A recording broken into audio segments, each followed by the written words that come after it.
Hello, I'm Aidan. I'm an ESW student at Monco, and I'm doing a research study on hamstring flexibility. So we're going to do PNF stretching to improve your flexibility either 1 time a week, 3 times a week, or 5 times a week. I'll randomly select you in groups and then personally email each one of you what your group is. So first we're going to learn the sit and reach test. To do this sit and reach test, we need some type of measuring device and a wall. So I have a yardstick, but you can use measuring tape, basically anything that you think can work. As long as we're going to use the same thing at the beginning of the test and at the end of the test so it stays consistent. So use the same yardstick, same measuring tape as you do now and at the end of the test.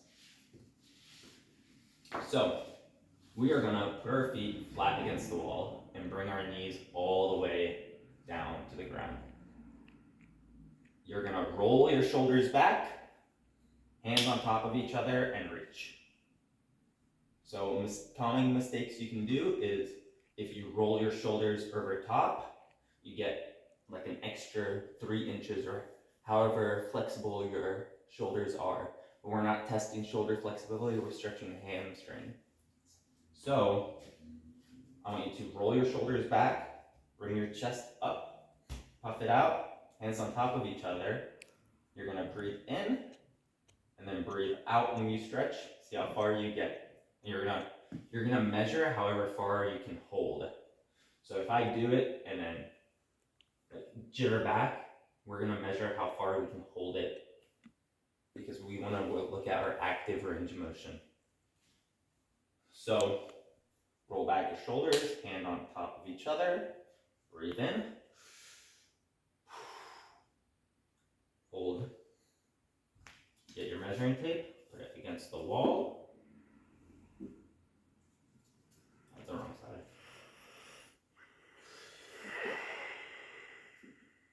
My number 7.5.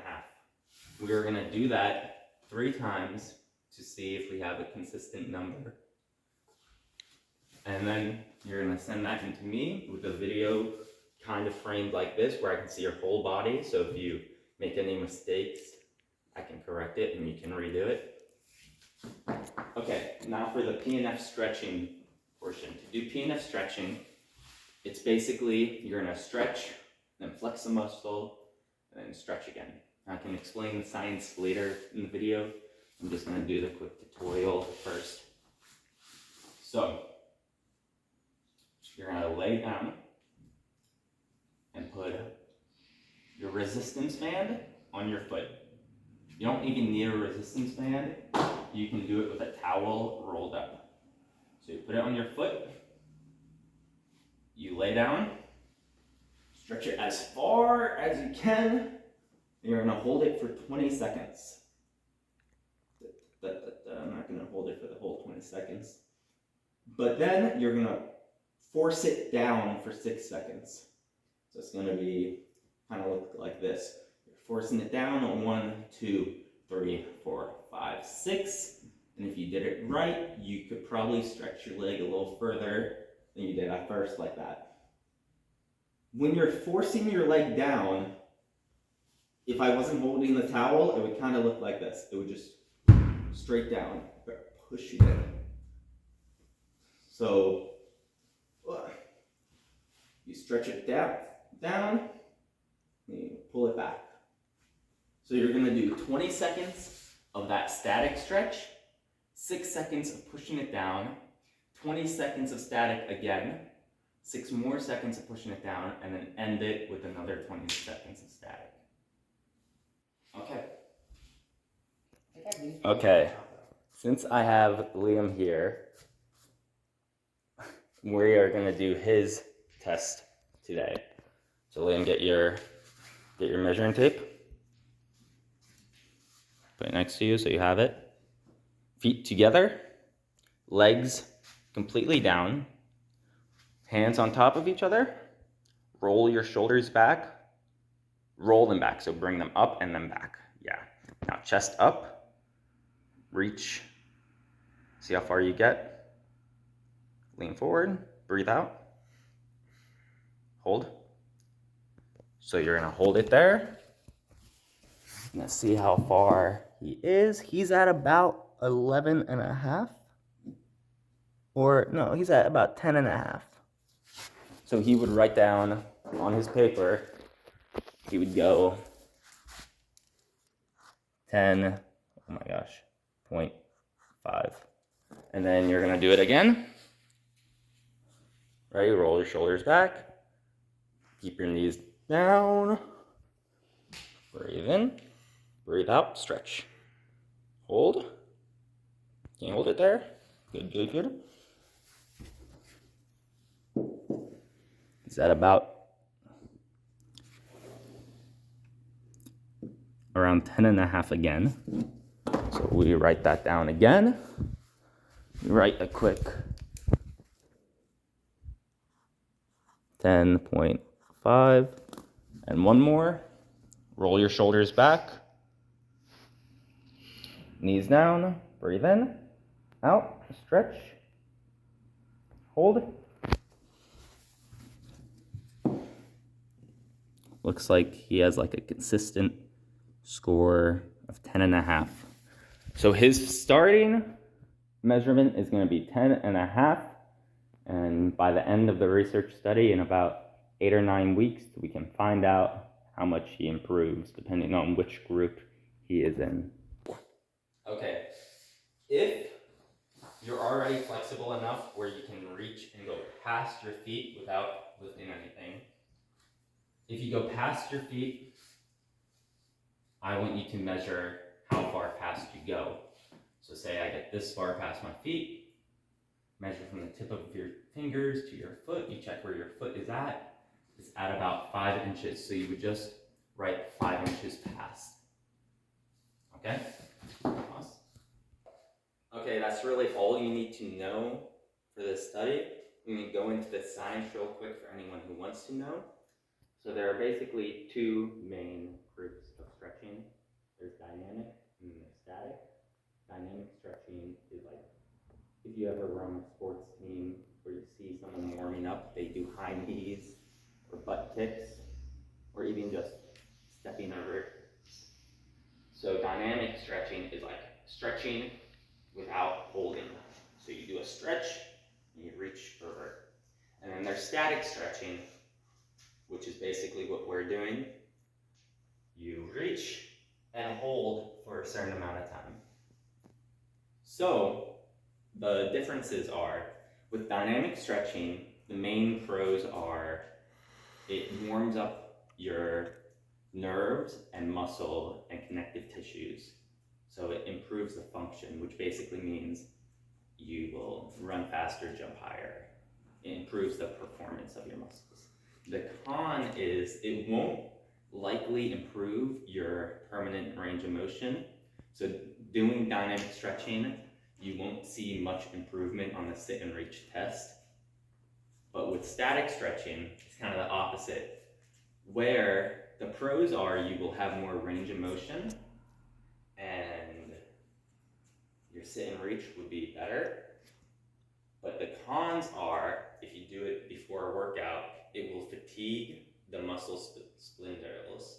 So basically, if you sit and reach for a minute and then go work out, your muscles are they're not really gonna hurt, but they're gonna be weakened. So you won't be able to run as fast or jump as high. And then PNF stretching is a type of static stretching. So PNF basically means when you're static stretching, you will feel the stretch in your hamstrings, right? Once you feel that stretch, it's your muscle spindles activating, right? So they're getting activated and they're stopping you. It's called the flex reflex. So your flex reflex basically stops you so you don't tear anything by going too far. So basically, I'll explain it in the sides, in the straddle. Basically, my body only goes to here. But with PNF, I can flex my hip flexor muscles. And does this thing called autogenic inhibition, which means it's tricking the muscle into turning off the flex reflex because I'm using them. Since I'm using the muscles, they're no longer in the flex reflex, so it will let me go a little further now. And then, yeah, that hurts. But yeah, it basically helps you stretch further, and getting in that deeper stretch will help you in that passive stretch area. And that should improve how far you can sit and reach. And yeah, so basically, static stretching is PNF stretching. PNF is kind of like the upgrade. Static stretching with extra steps, basically.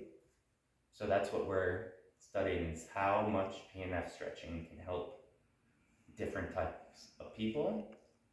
So like, they usually use PNF stretching for rehab. So like if you ever tore your ACL, you probably have done PNF stretching.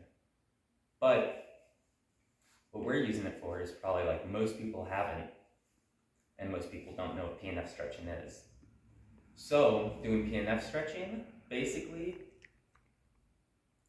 we want to see how much of an improvement it will help with your sit and reach test.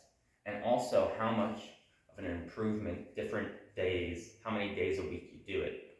Because like 1 day a week and 5 days a week, how much of a difference that makes in your range of motion. Because what your range of motion does is, a lot of us are sitting down a lot, right? So I have super tight hamstrings, and what tight hamstrings do is it hurts my knees. So I'm very prone to sore knees or even pulling a hamstring. But if you do this, you're less likely to have knee pain and lower back pain because your hamstrings aren't pulling on each other so much. Because if you're sitting down, your hamstrings are constantly flexed. So doing that for 9 hours a day isn't really the best for your body, even though that's what most people just do when you're on the computer. That's why people should be stretching. But yeah, thank you for staying this long.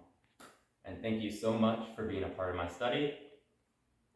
And I hope you can stay the whole study to see the improvements. If you have to drop out for any reason, just shoot me a text or an email. And yeah, let me know if you need any help with anything.